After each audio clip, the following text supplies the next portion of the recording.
Hello students, स्वागत है आपका एक बार फिर से 12th केमिस्ट्री के अगले चैप्टर विलियन में। मैं सुरेंद्र सिंह। चलिए शुरू करते हैं।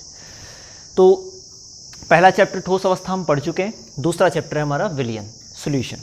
ठीक है, इससे 3 नंबर के क्वेश्चन हमारे एग्जाम में आते हैं। तो परिभाषा से शुरू करते हैं। विलियन क्या होता है? तो बहुत ही कॉमन वर्ड है, कई बार सुना होगा आपने, 11th क्लास से सुनते आ रहे हैं। केमिस्ट्री में अक्सर विलियन शब्द यूज में आता है। तो विलियन डेफिनेशन है इसकी, 2 या 2 से अधिक पदार्थों का समांगी मिश्रण क्या कहलाता है? विलियन कहलाता है। 2 या 2 से अधिक पदार्थों का समांगी मिश्रण, ध्यान देंगे, 2 या 2 से अधिक पदार्थ। अब केमिस्ट्री है तो रासायनिक पदार्थ होंगे, तो 2 या 2 से अधिक पदार्थों का समांगी मिश्रण, होमोजीनस मिक्सचर क्या कहलाता है? विलियन कहलाता है, सॉल्यूशन कहलाता है। तो कम से कम 2 घटक उसके अंदर होने ही चाहिए। विलियन होने के लिए कम से कम 2 घटकों का होना अनिवार्य है। तो ये 2 घटक कौन कौन से होते हैं? जैसे मान लो हम 2 ही घटक लेके चल रहे हैं, वैसे 2 ही घटक होंगे, 2 ही अवस्थाएं होती है। एक तो होता है विलेय और एक होता है विलायक। ठीक है, तो विलेय और विलायक 2 घटक होते हैं विलियन के अंदर। 2 घटकों से मिलकर विलियन बनता है। ठीक है, विलेय कौन होता है और विलायक कौन होता है? तो विलेय विलियन में उपस्थित पदार्थ का वह घटक जिसकी मात्रा क्या हो? कम हो। मतलब विलियन बनाने के लिए जो पदार्थ लिए गए हैं उनमें से जिस पदार्थ की मात्रा कम है दूसरे पदार्थ की तुलना में, वो तो होता है विलेय। और जो दूसरा पदार्थ है, यानी जो विलियन बनाने के लिए 2 पदार्थों के अंदर जो दूसरा पदार्थ लिया गया है जिसकी मात्रा अधिक है, वो क्या होता है? विलायक। यानी विलियन बनाने के अंदर विलियन कब बनता है? जब एक चीज दूसरी में घुलती है।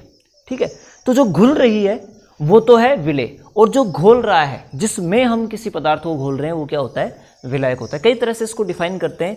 तो विलियन का वह घटक जो कम मात्रा में उपस्थित होता है विलेय कहलाता है, और विलियन का वह घटक या वह पदार्थ जो अधिक मात्रा में उपस्थित होता है विलायक या सॉल्वेंट कहलाता है। और एक और तरीके से हम इसको ये बोल सकते हैं कि हमने जो विलियन बनाया, तो विलियन बनने के पश्चात विलियन की जो भौतिक अवस्था है, मिलाए गए पदार्थों में से जिस पदार्थ की भौतिक अवस्था से मैच करती है वो तो होता है विलायक, और जो दूसरा बच गया वो क्या होता है? विलेय। समझेंगे इसको। जैसे मान लो हमने एक बीकर में पानी लिया है, पानी की अवस्था कौन सी है? द्रव, है ना। जल है जो कौन सी अवस्था में है? द्रव अवस्था में। हम इसमें हम क्या मिला रहे हैं? नमक मिला लो या चीनी मिला लो, नमक मिला दिया हमने, तो ये कौन सी अवस्था में है? ठोस अवस्था में है। ठीक है, अब विलियन बन गया, क्योंकि नमक को पानी में घोलेंगे तो घुल जाएगा, और घुलने के पश्चात क्या बन जाएगा? नमक का जलीय विलियन। तो नमक का जो जलीय विलियन बना, उस विलियन की प्रावस्था कौन सी है? जो ये विलियन बन गया उसकी प्रावस्था कौन सी है? द्रव। तो विलियन की प्रावस्था जो द्रव है वो मिलाए गए पदार्थों में से किससे मैच कर रही है? जल से मैच कर रही है। तो इसका मतलब इसमें विलायक कौन हो जाएगा? जल हो जाएगा। ये विलायक हो जाएगा, और जो दूसरा घटक बचा हुआ है वो क्या हो जाएगा? विलेय हो जाएगा। तो कम से कम 2 पदार्थ होने चाहिए विलियन बनाने के लिए, जिसमें एक पदार्थ होगा विलेय, दूसरा पदार्थ होगा विलायक। दूसरी लाइन लिखी हुई है 2 से अधिक भी हो सकते हैं पदार्थ। मतलब आपने पानी में नमक मिला रखा है, साथ में चीनी भी मिला सकते हैं आप। ठीक है, तो चीनी मिलाएंगे तो चीनी की अवस्था भी ठोस है, और विलियन जो बनेगा वो द्रव बनेगा, तो चीनी भी क्या हो जाएगा? विलेय हो जाएगा। तो एक विलायक में 1 से अधिक विलेय मिलाए जा सकते हैं। तो 2 से अधिक पदार्थों का मिश्रण भी हो सकता है, जैसे नमक, चीनी और पानी, 3 पदार्थ मिले हुए हैं, तो उससे क्या बन गया? विलियन बन गया हमारा। ठीक है, अब एक शब्द और आता है समांगी मिश्रण। मतलब विलियन होने के लिए एक दूसरी शर्त और है, समांगी मिश्रण होना चाहिए। मतलब जो 2 घटक आपने मिलाए हैं उनके द्वारा जो बनने वाला मिश्रण है वो एक जैसा होना चाहिए। मतलब उसमें आपके द्वारा मिलाए गए जो घटक है वो अलग अलग दिखाई ना दें। जैसे आपने नमक को पानी में मिलाया, तो पानी में घुलने के पश्चात नमक और पानी अलग अलग दिखाई नहीं देगा, मतलब एक साथ एक जैसे हो जाएंगे, एक रस हो जाएंगे। ठीक है, चीनी को आपने पानी में मिलाया तो घुलने से पहले तो चीनी क्या है? अलग दिखती है, लेकिन एक बार घुल गया, विलियन बन गया, तो चीनी आप उस पानी में से सेपरेट देख नहीं पाएंगे। यानी समांगी मिश्रण बन जाएगा। समान है अंग जिसके, सभी जगहों से एक समान। आप यहाँ से एक बूंद उठाएंगे जिसमें चीनी मिली हुई है पानी की, तो वो भी उतना ही मीठा होगा। नीचे से बूंद उठाएंगे तो वो भी उतनी मीठी होगी। मतलब सब जगह से एक समान रूप से क्या है? ये मीठा है। तो इसको क्या बोल देंगे हम? समांगी मिश्रण। ठीक है। आपने जैसे रेत मिला दी पानी में, तो पानी में आप रेत मिलाकर कितना ही घोलो उसको, रेत पानी में नहीं घुलेगी। नहीं घुलेगी का मतलब क्या हुआ कि थोड़ी देर पश्चात रेत के कण जो है वो पानी में नीचे बैठ जाएंगे, तो रेत आपको अलग दिखाई देगी, पानी अलग दिखाई देगा। तो ये समांगी मिश्रण नहीं है, कैसा है ये, विषमांगी मिश्रण है। तो जो विषमांगी मिश्रण होते हैं उनको हम विलयन नहीं कहते। विलयन होने के लिए कैसा होना चाहिए मिश्रण का, समांगी होना आवश्यक है, ठीक है। तो 2 या 2 से अधिक पदार्थों का समांगी मिश्रण विलयन कहलाता है, जिसमें जो घटक है उनकी मात्रा को एक निश्चित सीमा तक ही आप क्या कर सकते हैं, बढ़ा सकते हैं। जैसे आप नमक को जल में एक निश्चित सीमा तक ही घोल सकते हैं, ठीक है। उसके पश्चात अगर आप ज़्यादा मात्रा में नमक घोल रहे, से मान लो 100 ml पानी है, उसमें आपने 10 ग्राम नमक घोल दिया, लेकिन आप इसमें अगर 50 ग्राम नमक घोलेंगे तो फिर वो एक्स्ट्रा जो नमक है वो घुलेगा नहीं और वो नीचे बैठने लग जाएगा, तो फिर वो समांगी मिश्रण नहीं रहेगा, ठीक है, अवक्षेप बनना शुरू हो जाएगा। तो समांगी मिश्रण के लिए जो विलायक होता है उसमें विलेय एक निश्चित सीमा तक ही घुल पाता है ना, वो भी हम बाद में देखेंगे। तो 2 या 2 से अधिक पदार्थों का समांगी मिश्रण जिसका संगठन एक निश्चित मात्रा तक, एक निश्चित सीमा तक परिवर्तित किया जा सकता है उसे मिलकर। तो 2 या 2 से अधिक पदार्थों का समांगी मिश्रण जिसका संगठन एक निश्चित सीमा तक बदला जा सकता है विलयन कहलाता है। अब विलयन में अगर केवल 2 ही घटक हैं, एक विलायक और एक विलेय है, तो हम उसको बोल देते हैं द्विअंगी विलयन, है ना, 2 ही अंग है उसके। इसमें 2 विलेय हो सकते हैं, एक विलायक हो सकता है, जैसे पानी के अंदर नमक और चीनी दोनों मिला दिए तो मिल जाएंगे आराम से, है ना। तो इसमें 2 तो विलेय हो गए, एक क्या हो गया, विलायक हो गया, तो त्रिअंगी, इस तरह 4 हो तो उस हिसाब से, है ना। तो इस चैप्टर के अंदर हम केवल द्विअंगी विलयनों का अध्ययन करते हैं, जिसमें केवल एक विलेय और एक क्या होता है, विलायक होता है। अब हम पढ़ेंगे विलयनों के प्रकार। अगला टॉपिक जो है हमारा वो है विलयनों के प्रकार। विलयनों के प्रकार हम यहां पर ले रहे हैं विलायक के आधार पर, विलायक की भौतिक अवस्था के आधार पर, है ना। तो विलायक की भौतिक अवस्था क्या है, उसके आधार पर विलयनों के प्रकार तो 3 श्रेणियों में बांटा गया है। गैसीय विलयन, गैसियस सॉल्यूशन। गैसीय विलयन क्या हो जाएंगे, जिसमें विलायक गैस हो, है ना, विलायक जो है वो गैस हो, बाकी विलेय जो है वो ठोस, द्रव और गैस, इन तीनों में से कोई सा भी एक हो सकता है। मतलब गैस के अंदर इन कोई भी पदार्थ घोला जाए जो चाहे या तो ठोस का हो या द्रव अवस्था में हो या गैस अवस्था में हो, तो ऐसे विलयनों को क्या कहेंगे हम, गैसीय विलयन, जिनमें विलायक क्या है, गैस है। जैसे गैस में गैस घुली हुई है तो भी वो गैसीय विलयन होगा, गैस में ठोस घुला हुआ है तो भी वो गैसीय विलयन होगा, गैस में द्रव घुला हुआ है तो भी वो गैसीय विलयन होगा। दूसरा हो जाएगा द्रव विलयन। द्रव विलयन में वही विलायक क्या हो जाएगा, द्रव, और जो विलेय है यानी जो कम मात्रा में उपस्थित घटक है वो ठोस हो सकता है, द्रव हो सकता है और गैस हो सकता है ना। उसी प्रकार तीसरा आप सब समझ पा रहे होंगे, ठोस विलयन। इसमें भी क्या, वही विलायक, ठोस, बाकी विलेय, इन तीनों अवस्थाओं में से कोई सा भी एक अवस्था वाला पदार्थ हो सकता है, ठोस, द्रव और गैस में से। तो भौतिक अवस्था विलायक की कौन सी है, उस आधार पर हमने 3 श्रेणियां विलयनों की ली है। तो अब टोटल अगर इसका कुल वर्गीकरण लें, भाई गैस में ठोस मिला हुआ है तो 1 प्रकार का विलयन हो गया, गैस में द्रव मिला हुआ है तो 2 प्रकार का हो गया, गैस में गैस मिला हुआ है तो तीसरे प्रकार का। तो प्रत्येक प्रकार है उसके 3 उप प्रकार हैं, 3 सब टाइप हैं इसके। तो कितने हो गए, 3 इसके, 3 इसके, 3 इसके, 9 प्रकार के विलयन हो गए, ठीक है। तो हम 9 प्रकार के विलयनों का अध्ययन करेंगे। मतलब अध्ययन क्या करेंगे, हम उनके एग्जाम्पल्स लेंगे कि अगर गैस में गैस घुली हुई है तो इसका उदाहरण क्या है। जैसे वायु, वायु में हम क्या देखते हैं, नाइट्रोजन, ऑक्सीजन, है ना, हीलियम, नियॉन, आर्गन, ऐसी गैसें CO2 मिक्स है आपस में और क्या बना रही है, समांगी मिश्रण बना रही है। तो वो गैस में गैस का क्या हो जाएगा, समांगी मिश्रण हो जाएगा। तो 1 प्रकार का विलयन हो गया, ठीक है। इसी तरह द्रव में ठोस घुला हुआ है तो उस प्रकार के विलयन का एग्जाम्पल कौन सा है, द्रव में द्रव घुला हुआ है तो उस विलयन का एग्जाम्पल कौन सा है। तो हम एक सारणी बनाएंगे, उस सारणी के अंदर इन सभी विलयनों को हम लिखेंगे और उनके एग्जाम्पल लेंगे, ठीक है।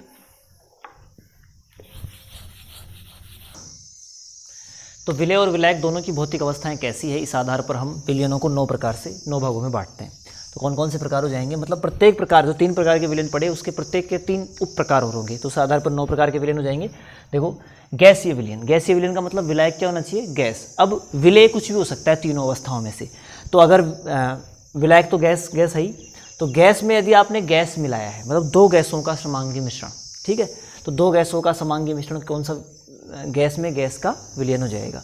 तो इसका एग्जाम्पल हो जाएगा हमारी जो वायु है, वायु में हम जानते हैं बहुत सारी गैसें आपस में मिक्स रहती है और आप उनको अलग अलग नहीं देख सकते, मतलब कैसा मिश्रण बनाती है वो, समांगी मिश्रण बनाती है। तो उसी तरह वायु एक ऐसे विलयन का उदाहरण है जिसमें विलेय और विलायक दोनों क्या हैं, गैस अवस्था में पाए जाते हैं। नाइट्रोजन ऑक्सीजन आपस में आराम से घुल जाने वाली गैसें हैं, ठीक है। दूसरा, वही विलायक तो गैस ही रखना है, हमने विलेय गैस की जगह क्या ले लिया, द्रव ले लिया। मतलब कम मात्रा में कौन है, द्रव, और ज़्यादा मात्रा में कौन सा अवयव है, गैस वाला, यानी विलायक ज़्यादा है, गैस ज़्यादा है। तो वायु में जलवाष्प इसमें एग्जाम्पल लिया है। वायु होती है उसमें नमी रहती है, ठीक है, तो वायु में जो नमी रहती है तो नमी की मात्रा बहुत कम है, 0.01% ऐसा कुछ है, जबकि वायु बहुत सारी है। तो वायु तो क्या हो गया, विलायक हो गया, और उसमें जो जलवाष्प जो हल्की मात्रा में घुली हुई है, जो कि हमें अलग नहीं दिखाई दे रही, वो क्या हो जाएगा, विलेय हो जाएगा। द्रवों का वाष्पीकरण, किसी भी द्रव को आप गर्म करते हैं तो उस द्रव की वाष्प बनती है, वो वाष्प किस में घुल जाती है, वायु में घुल जाती है, और घुलने के पश्चात आपको अलग दिखाई नहीं देती। तो वायु ज़्यादा मात्रा में है और जो वाष्प बनी है उस द्रव की वो कम मात्रा में है, तो ऐसे में वो भी एक प्रकार का कौन सा विलयन है, गैस में द्रव के विलयन का एग्जाम्पल है। अगला है गैस में आपने ठोस को घोला है, मतलब ज़्यादा मात्रा में विलायक गैस और उसमें कम मात्रा में ठोस घोला हुआ है।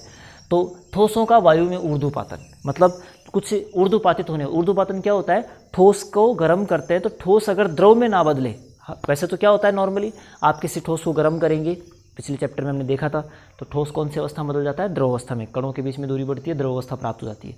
फिर द्रव को और अधिक गर्म करेंगे तो गैस अवस्था प्राप्त होती है। लेकिन कुछ पदार्थ ऐसे होते हैं जिनको गर्म करने पर वो द्रव अवस्था में नहीं बदलते, अभी तो सीधे किस में जाते हैं, गैस अवस्था में बदल जाते हैं।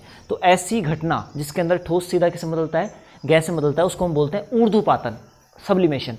तो ऐसे पदार्थ जो ऊर्ध्वपातित होते हैं, यानी कि अगर उनको आप रख करके गर्म करोगे तो वो सीधा ऊर्ध्वपातित हो जाएंगे, तो जो उनके ऊर्ध्वपातन से जो वाष्प बनी है वो वायु के साथ क्या बनाएगी, समांगी मिश्रण, और उस समांगी मिश्रण को क्या नाम दे देंगे हम, विलयन।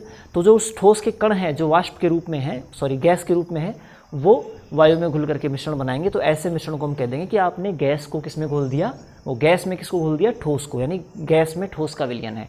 तो कपूर है, कपूर सीधी ऊर्ध्वपातित होती है। आयोडीन है, ठोस अवस्था में पाया जाता है लेकिन डायरेक्ट गैस अवस्था में बदलता है।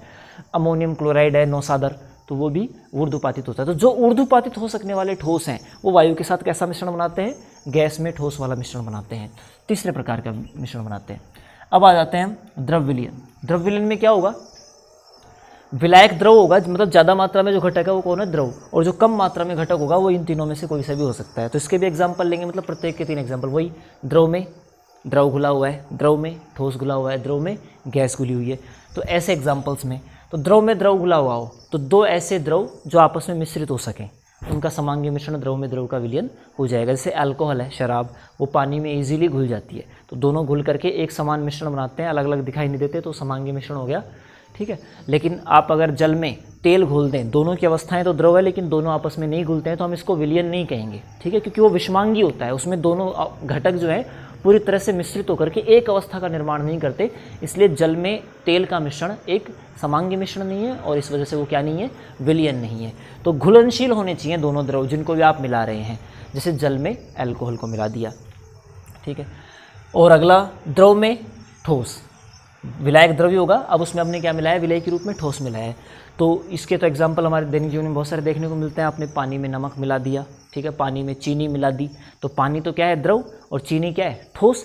तो विलायक द्रव हो गया, विलय ठोस हो गया, तो द्रव में ठोस का विलयन हो जाएगा। समांगी मिश्रण, नमक घुल जाता है इसलिए समांगी मिश्रण हो जाएगा। अल्कोहल में सल्फर, सल्फर पानी में नहीं घुलता, लेकिन अगर आप अल्कोहल में घोलोगे तो घुल करके एक समान मिश्रण बनाता है, तो अल्कोहल में सल्फर भी द्रव में ठोस का समांगी मिश्रण या समांगी विलयन का एक एग्जाम्पल हो जाएगा। उसी तरह द्रव में गैस, मतलब वही विलायक कौन है, द्रव, और उसमें क्या घुली हुई है, गैस घुली हुई है। तो आपने जो कोल्ड ड्रिंक्स पिए हैं, कोल्ड ड्रिंक्स जो आप पीते हैं तो उसको खोलते तो आप देखते हैं उसमें से गैस निकलती हुई दिखाई देती है, तो गैस किस में घुली हुई थी, उस द्रव में घुली हुई थी। आप उसको धूप में रख देंगे तो कई बार वो बोतल फूट भी जाती है, क्योंकि उसमें जो गैस घुली हुई थी उसकी विलेयता कम हो जाती है और वो बाहर निकलना चाहती है, ठीक है। उसी प्रकार तो ये शीतल पेय पदार्थ, कोल्ड ड्रिंक्स जितने भी हैं जिनके अंदर भी गैस आपको खोलने पर निकलती हुई महसूस होती है, वो सभी किसके एग्जाम्पल हैं? द्रव में क्या मिलाया हुआ है? गैस मिलाया हुआ है। सोडा वाटर हो गया। जल में अमोनिया घुल जाती है, तो अमोनिया में जो जल है तो उसमें जल के अंदर अमोनिया घुली, तो अमोनिया गैस है, जल क्या है? द्रव। तो द्रव के अंदर गैस घुली हुई होती है, तो उसके एग्जाम्पल्स ये हो जाएंगे। तीसरा प्रकार का ठोस विलयन, यानी जिसमें विलायक कौन है? ठोस है, और उसमें ठोस, द्रव और गैस इन तीनों में से कोई भी घुला हुआ हो तो ठोस विलयन हो जाएगा। अब ठोस में ठोस घुला हुआ है, दो ठोस परस्पर मिश्रित हैं एक दूसरे के साथ, और उनको हम सेपरेट देख नहीं सकते, अलग अलग नहीं देख सकते, यानी क्या बना रहे हैं? समांगी मिश्रण बना रहे हैं, तो उसको हम ठोस में ठोस का विलयन कहेंगे। जैसे मिश्र धातुएं, मिश्र धातुओं में आपने पीतल का नाम सुना होगा, पीतल देखा भी होगा। पीतल दो धातुओं का मिश्रण है, जिंक का और कॉपर का, जस्ता और तांबा, लेकिन दोनों धातुएं आपको अलग अलग दिखाई नहीं देती, आप उनको सेपरेट देख नहीं सकते, है ना। तो ऐसा मिश्रण ठोस में ठोस का। तो मिश्र धातुएं जितनी भी है, मिश्र धातु का परिभाषा हम ये पढ़ते हैं कि दो या दो से अधिक धातुओं का समांगी मिश्रण मिश्र धातु कहलाती है। तो उसी तरह आपस में मिश्रण, ये दो धातुओं का मिश्रण, इस प्रकार के ठोस का एग्जाम्पल हो जाएगा। ठोस में द्रव, ठोस के अंदर द्रव घुला हुआ है, तो ये सब पॉसिबल अक्सर नहीं हो पाता, हम देख नहीं पाते, लेकिन ऐसा हमें देखने को मिलता है। किसके अंदर? कुछ ठोस धातुएं जो है वो पारे के साथ, पारा एक ऐसी धातु है जो द्रव अवस्था में पाई जाती है, मरकरी, Hg, है ना, उसका किसी ठोस धातु, जिंक ठोस अवस्था में पाई जाने वाली धातु है, और मरकरी यानी पारा द्रव अवस्था में पाई जाने वाली धातु है। तो इन दोनों का अगर समांगी मिश्रण है जो कि बनता है, तो इसको हम क्या बोलेंगे? ठोस में द्रव का मिश्रण। और इनका नाम क्या देते हैं? जो मरकरी के साथ जो भी धातु मिश्र धातु बनाती है तो उसको हम अमलगम बोलते हैं। जैसे जिंक के साथ मरकरी का समांगी मिश्रण जिंक अमलगम, कॉपर के साथ मरकरी का समांगी मिश्रण तो कॉपर अमलगम। तो ऐसे ठोस धातु के साथ किसी द्रव धातु का समांगी मिश्रण क्या कहलाता है? किसका एग्जाम्पल होता है? ठोस में द्रव का। अब आता है ठोस में गैस, मतलब ठोस विलायक है उसमें गैस घुली हुई है। ये भी बहुत रेयरली पॉसिबल हो पाता है कि ठोस में आप गैस को कैसे घोलेंगे, लेकिन ऐसा होता है। जैसे अधिशोषण, एक टॉपिक हमने 11वीं क्लास में भी थोड़ा सा पढ़ा था। अधिशोषण का मतलब होता है कोई ठोस अपनी सतह पर किसी दूसरे पदार्थ को क्या दे? स्थान दे, चिपका ले, तो उसको हम अधिशोषण बोलते हैं। तो कुछ धातुएं ऐसी है जो अपनी सतह पर दूसरी गैसों को क्या कर लेती है? चिपका लेती है। जैसे निकल है, पैलेडियम है, प्लेटिनम है, ये धातुएं हाइड्रोजन गैस को अपनी सतह पर स्थान प्रदान करती है, मतलब इन गैसों के कण इन धातुओं के ऊपर चिपक जाते हैं, है ना। तो चिपकने का मतलब उसके अंदर घुल गया, ऐसा मान के चलते हैं हम, ठीक है। वो गैस हमें दिखाई नहीं देगी किसके ऊपर है, लेकिन उसके ऊपर एक समान रूप से वितरित रहती है, गैस के कण एक समान रूप से उस धातु की सतह पर जुड़े हुए रहते हैं। इस प्रक्रिया को हम बोलते हैं अधिशोषण। तो गैस का किसी ठोस धातु की सतह पर अगर अधिशोषण हो रहा है तो वो कौन से विलयन का एग्जाम्पल है? ठोस में गैस का एग्जाम्पल है। जैसे निकल, पैलेडियम, प्लेटिनम जैसी धातुओं द्वारा हाइड्रोजन गैस का अधिशोषण। तो इस तरह ये 9 प्रकार के जो विलयन थे, इनमें से क्या एग्जाम्पल्स पूछ लिए जाते हैं। जैसे कह दिया कि ऐसे विलयन का उदाहरण बताइए जिसमें विलेय गैस और विलायक द्रव हो, तो फिर उसमें हमें एग्जाम्पल बताना पड़ता है।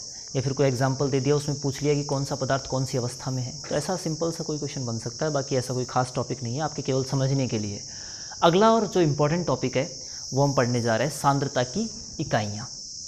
अभी तक हमने विलयन की परिभाषा, परिचय और उसके प्रकार पढ़े। अब अगला जो इम्पोर्टेंट टॉपिक है उसमें प्रवेश कर रहे हैं, सांद्रता की इकाइयाँ। सबसे पहले सांद्रता शब्द क्या है इसके बारे में समझेंगे। तो विलयन जो होता है उसमें विलेय और विलायक 2 घटक आपस में उपस्थित होते हैं। तो कौन कितनी मात्रा में है ना। तो उसमें विलायक को तो जैसे हमने फिक्स ले लिया। अब विलायक के अंदर से कितना आपने विलेय मिलाया है, जैसे आपने ये 2 बीकर ले लिए, इन दोनों में विलायक सेम है, 100 ml है। कौन है? जल, ठीक है। दोनों बीकर में जल की मात्रा 100 ml है। अब इस पहले वाले बीकर में हमने 10 ग्राम नमक मिलाया है NaCl, और दूसरे वाले बीकर में हमने 8 ग्राम नमक मिलाया है, ठीक है। तो विलायक की मात्रा सेम है और विलेय दोनों में अलग अलग मिलाया, तो अलग अलग विलेय मिलाने पर इन दोनों विलयनों के गुणों में भी थोड़ा अंतर रहेगा। ये ज़्यादा खारा होगा, ये क्या होगा? कम खारा होगा।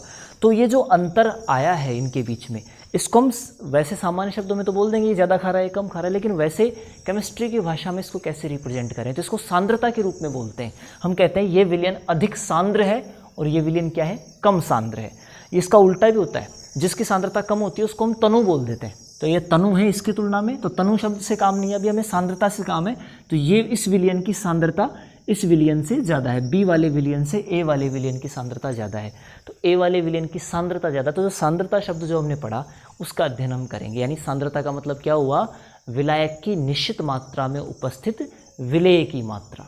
ठीक है, 100 ग्राम विलायक है दोनों के अंदर, 100 ml, तो विलायक की तो मात्रा निश्चित होगी।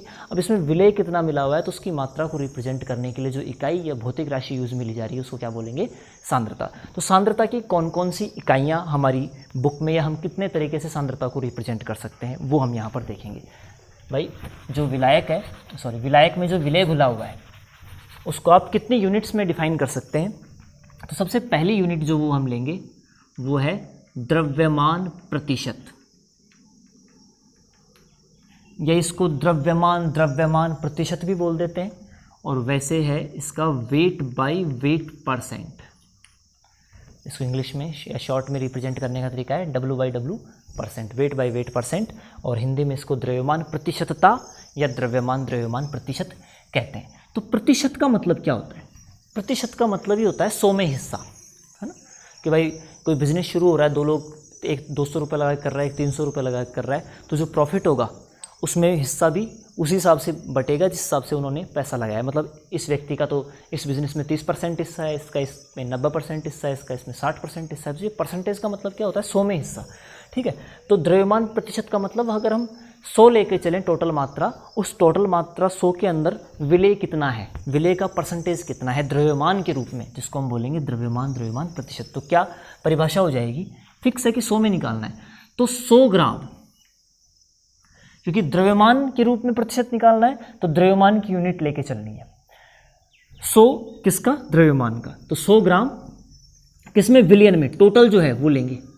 100 ग्राम विलियन में उपस्थित या घुले हुए विलेय की ग्राम में मात्रा या विलेय का द्रव्यमान। 100 ग्राम विलियन में उपस्थित विलेय का द्रव्यमान या विलेय का भार या विलेय की मात्रा ग्राम के अंदर क्या कहलाती है, उस विलियन का द्रव्यमान प्रतिशत। तो क्या फॉर्मूला निकल के आ जाएगा, क्या सूत्र निकल के आ जाएगा द्रव्यमान प्रतिशत का, विलेय का द्रव्यमान। भाई जिस भी घटक का हमें परसेंटेज निकालना है उसका ऊपर आ जाएगा, तो विलेय का द्रव्यमान, क्योंकि हमें विलेय के आधार पर ही सांद्रता को देखना पड़ता है, कौन सा विलयन कितना अधिक सांद्र है, यानी कि उसमें कितने अधिक मात्रा में विलेय उपस्थित है, तो विलेय के आधार पर देखते हैं। तो विलेय का द्रव्यमान किसमें, ग्राम में, बटे किसका, टोटल परसेंटेज निकालने के लिए जिसका परसेंटेज निकालना है उसका टोटल में, नीचे टोटल से उसको डिवाइड करते हैं। तो टोटल कौन है, विलियन, क्योंकि विलियन में विलेय और विलायक दोनों आ गए, तो विलियन का द्रव्यमान वो भी किस में लेना है आपको, ग्राम में, गुणा 100, क्योंकि 100 में हिस्सा निकालना है तो प्रतिशत निकालने का कोई सा भी फॉर्मूला हो उसमें गुणा 100 तो आएगा ही आएगा।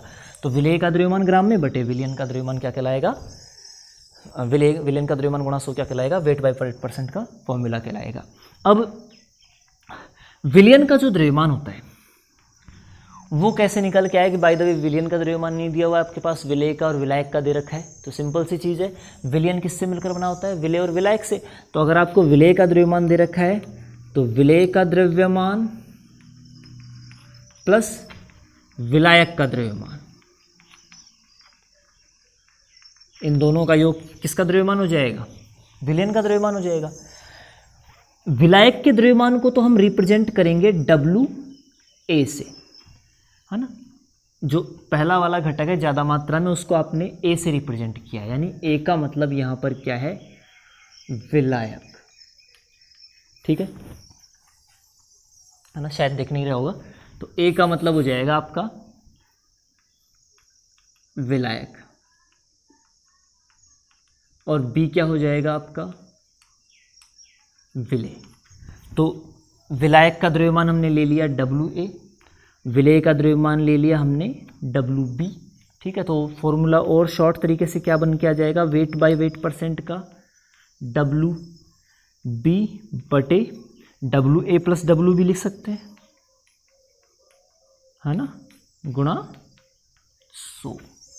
ठीक है, फॉर एग्जाम्पल ऐसे ही कुछ कहा जाए कि 25% NaCl, 25% और उसके लगा हुआ है, वेट बाय वेट परसेंट वाला है ये, NaCl का जलीय विलयन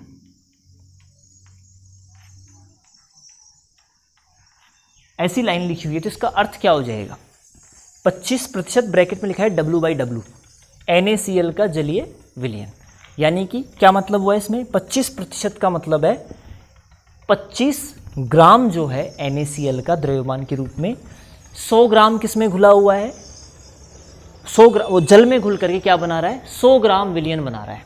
जो टोटल विलयन है उसका द्रव्यमान तो क्या हो गया 100 ग्राम, और उसमें कितना नमक घुला हुआ है 25 ग्राम, विलय जो घुला हुआ है उसका द्रव्यमान कितना है 25 ग्राम। तो ये 25% वेट बाय वेट का मतलब यहाँ पर हमारा निकल करके आएगा। तो ये हालांकि क्वेश्चन भी है हमारे बुक में, आप देख सकते हैं, कोई बड़ी बात नहीं, लेकिन दोनों का द्रव्यमान लेना है, विलयन का भी द्रव्यमान लेना है, विलय का भी द्रव्यमान लेना है, और इनको गुणा कर देना है 100 से। कई बार विलयन का द्रव्यमान न दे करके विलयन का आयतन दिया हुआ होता है, ठीक है, और घनत्व दिया हुआ होता है। तो हम जानते हैं द्रव्यमान निकालने का सूत्र होता है द्रव्यमान घनत्व बराबर क्या होता है, द्रव्यमान बटा आयतन। तो द्रव्यमान बराबर क्या हो जाएगा, आयतन गुणा घनत्व। तो जो विलयन का आयतन दिया हुआ है उसको विलयन के घनत्व से गुणा करके भी आप द्रव्यमान निकाल सकते हैं विलयन का, अगर प्रश्न में ऐसा दिया जाए तो। बाकी दोनों के द्रव्यमान लेने हैं और एक ही यूनिट में लेने हैं। ग्राम है तो ये भी ग्राम में होना चाहिए, ये किलोग्राम में है तो ये भी किलोग्राम में होना चाहिए, और द्रव्यमान है तो ml में नहीं होना चाहिए, क्योंकि द्रव्यमान की यूनिट क्या होती है, ग्राम किलोग्राम ये होती है, ml लीटर वगैरह ये आयतन की यूनिट होती है। तो पहला हमारा सांद्रता की इकाई हो गई द्रव्यमान प्रतिशत weight by wait percent. Formula इतना सा आप याद रखेंगे, विलय का द्रव्यमान बटे विलयन का द्रव्यमान गुणा 100, यानी 100 ग्राम विलयन में उपस्थित विलय की मात्रा, ठीक है, क्या कहलाएगी, द्रव्यमान प्रतिशत। अगला हम ले लेंगे, तो अगली सांद्रता की इकाई है आयतन प्रतिशत या आयतन आयतन प्रतिशत, वॉल्यूम बाय वॉल्यूम परसेंटेज। अगर विलय और विलयन दोनों का द्रव्यमान दिया हुआ हो तो हम लेते हैं द्रव्यमान प्रतिशत। अगर दोनों द्रव अवस्था में है, जो विलय है वो भी और जो विलायक है वो भी, यानी टोटल जो विलयन बन के आ रहा है वो भी द्रव अवस्था में है, तो द्रव अवस्था के लिए हम जो इकाई लेते हैं यूनिट, वो क्या लेते हैं, आयतन लेते हैं। द्रव के लिए आयतन शब्द यूज में लिया जाता है। तो ऐसे में फिर इनके लिए आयतन निकल करके आएगा, है ना। यदि दोनों चीज़ें विलय और विलायक दोनों द्रव हों तो आयतन प्रतिशत निकल करके आता है। तो आयतन प्रतिशत का सूत्र क्या हो जाएगा, वही 100 में हिस्सा, तो विलयन के 100 आयतन में, 100 आयतन क्यों कहा हमने, 100 आयतन का मतलब है 100 ml हो सकता है, 100 लीटर हो सकता है, मतलब जो भी आयतन की यूनिट है में उपस्थित विलय का आयतन। यहां भी द्रव्यमान नहीं, क्या लेना है, आयतन। या फिर विलयन के 100 ml में उपस्थित विलय का ml में आयतन क्या कहलाएगा, वॉल्यूम बाय वॉल्यूम परसेंट। तो क्या फॉर्मूला निकल के आ जाएगा वॉल्यूम बाय वॉल्यूम परसेंटेज का, विलय का आयतन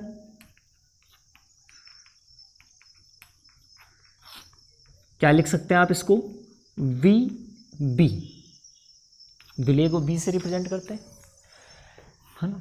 और ये पहले तो यूनिट ले लो आप, किसमें, ml में ले लिया हमने, और इधर आ जाएगा विलयन का आयतन, ये भी किसमें, ml में, गुणा 100।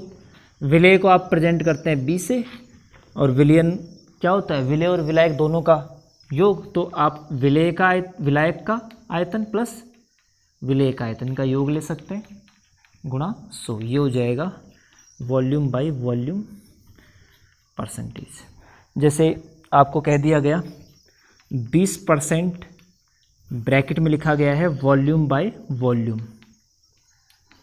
अल्कोहल का जलीय विलयन।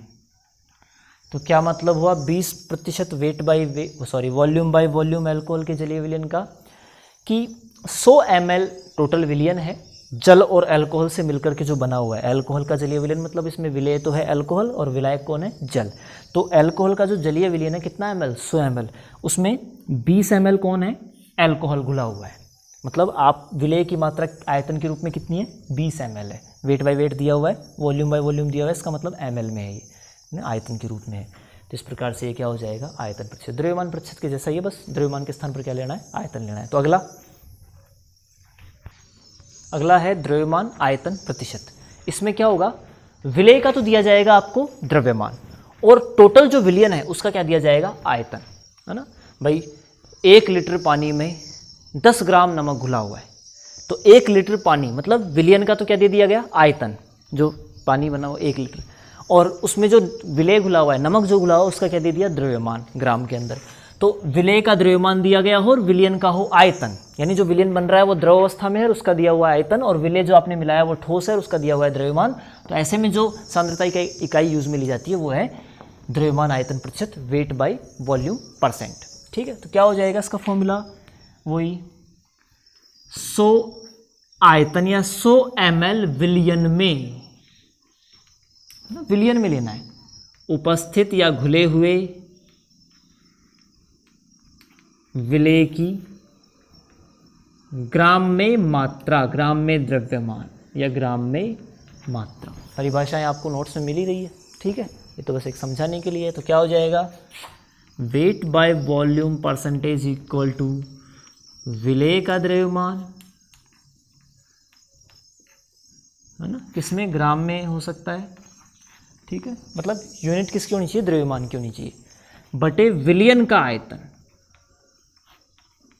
विलयन का क्या लेना है, यहाँ पे हमें आयतन लेना है, द्रव्यमान नहीं लेना है, क्योंकि द्रव्यमान आयतन प्रतिशत है, और गुणा क्या कर देना है, 100 कर देना है। तो इस तरह से निकल के आ जाएगा। ठीक है, यानी ये तो क्या हो गया, WB, और ये V हो गया आयतन, टोटल विलयन का आयतन V ले सकते हैं आप, है ना। तो ये ml में, ये ग्राम में, और गुणा 100। तो इसका एक एग्जाम्पल, एक बुक का एक सॉल्यूशन क्वेश्चन कर लेते हैं, एक छोटा सा। क्या दे रखा है,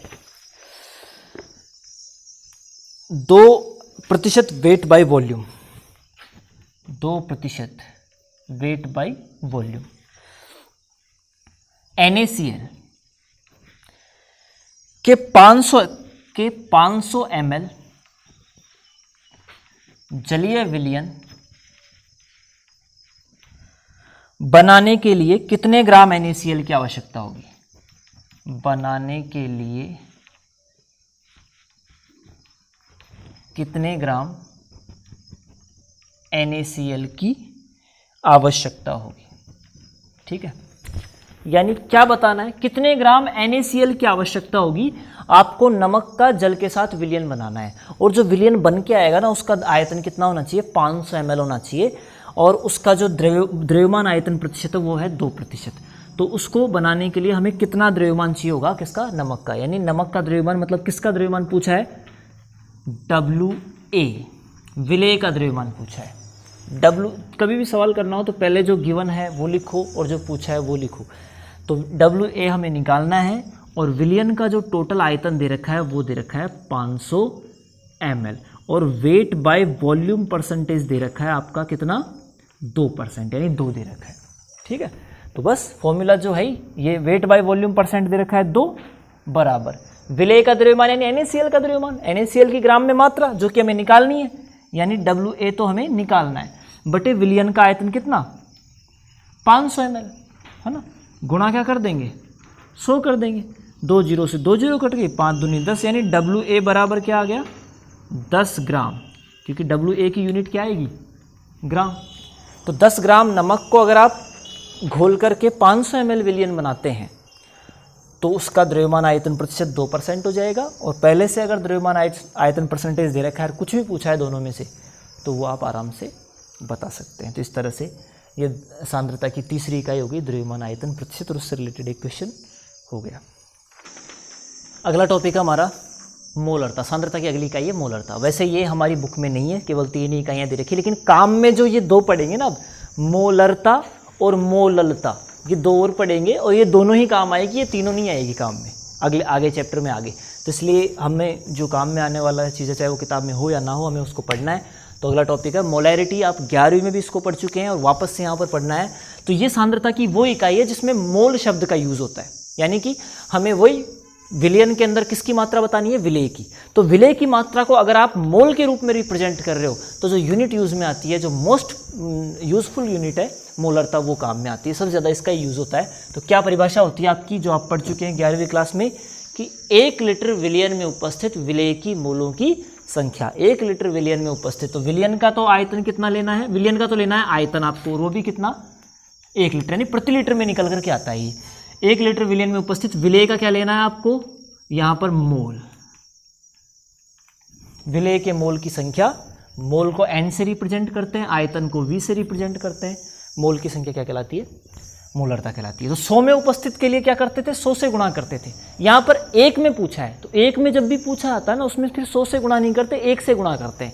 यानी सूत्र वैसा ही बन के आएगा लेकिन उसमें 100 के स्थान पर 1 रहेगा। तो क्या फॉर्मूला हो जाएगा मोलरता का, तो मोलरता इसको कैपिटल M से रिप्रेजेंट करते हैं। मोलरता बराबर विलेय के मोल, जिसको हम NB से रिप्रेजेंट कर सकते हैं या ओनली N से भी कर सकते हैं, बटे विलियन का आयतन। विलियन का आयतन लेना है, V लेना है, और किस में लेना है, लीटर में। ये ध्यान रखेंगे, ml में नहीं, लीटर में लेना है। और यहाँ पर विलेय के क्या लेने हैं, हमें मोल लेने हैं। और गुणा 1, तो गुणा 1 लिखने की जरूरत ही नहीं है, तो इसलिए सूत्र निकल के आता है विलेय के मोल बटे विलियन का आयतन। और ये जो सांद्रता की इकाई हो जाएगी वो क्या कहलाएगी, मोलरता। तो मोलरता का ऐसे शॉर्ट में ऐसे लिख सकते हैं, N/V लिख देते हैं लीटर में। और अगर बाय द वे आयतन अक्सर हमारे पास लीटर में नहीं होते, ml में होते हैं, इसलिए लीटर में उपस्थित ml में उपस्थित आयतन को लीटर में बदलने के लिए V अगर ml में हो तो क्या करते हैं, 1000 का भाग दे देंगे, यानी ऊपर 1000 से गुणा कर देंगे। ये 1000 का भाग देंगे लीटर में बदलने के लिए, तो 1000 कहाँ आ जाएगा, ऊपर आ जाएगा। तो इस तरह से ये फॉर्मूला निकल कर के आ जाएगा मोलरता का, विलेय के मोल बटे विलियन का आयतन इंटू ये 1000। ठीक है, 1000 तब जब आयतन किस में दिया हुआ है, विलियन का ml में दिया गया हो। ठीक है, मोलरता हो गई। तो मोलरता आनी ही चाहिए आपको क्योंकि ये इम्पॉर्टेंट है ना। मोलरता का सूत्र वो परिभाषा, 1 लीटर विलेन में उपस्थित विलेय के मोलों की संख्या। ठीक है, आगे लेते हैं। मोलरता के बाद सांद्रता की अगली इकाई है मोलैलता। यहाँ पर लय है, रह की जगह पर मोलैलिटी, इसको स्मॉल m से रिप्रेजेंट करते हैं। ठीक है, मोलरता और मोललता में थोड़ा सा अंतर है, लेकिन ये अंतर बहुत महत्वपूर्ण है। यहाँ पर हमें लेना है 1 किलोग्राम, विलियन नहीं विलायक, 2 अंतर आएंगे इसमें। वहाँ पर 1 लीटर विलियन में उपस्थित विलेय के मोल थे, यहाँ पर 1 लीटर नहीं 1 किलोग्राम, और वो भी विलियन नहीं, किसके, विलायक के। 1 किलोग्राम विलायक यानी WA, 1 किलोग्राम विलायक में उपस्थित या घुले हुए जो भी है उपस्थित विलेय के मोलों की संख्या। मोल के रूप में है ये भी, क्योंकि मोल आ रहा है शुरू में। विलेय के मोलों की संख्या क्या कहलाती है, मोललता, स्मॉल m कहलाती है। तो क्या फॉर्मूला हो जाएगा मोललता का, मोललता स्मॉल m बराबर विलेय के मोल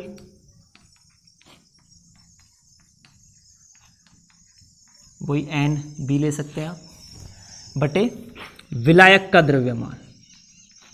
यहाँ पर आयतन की जगह क्या है, द्रव्यमान, और वो भी किसका, विलायक का, यानी WA। विलायक को हम A से रिप्रेजेंट करते हैं, WA, और गुणा वो एक ही है उसकी तरह ही। तो ये फॉर्मूला निकल कर के आएगा, है ना, N/WB।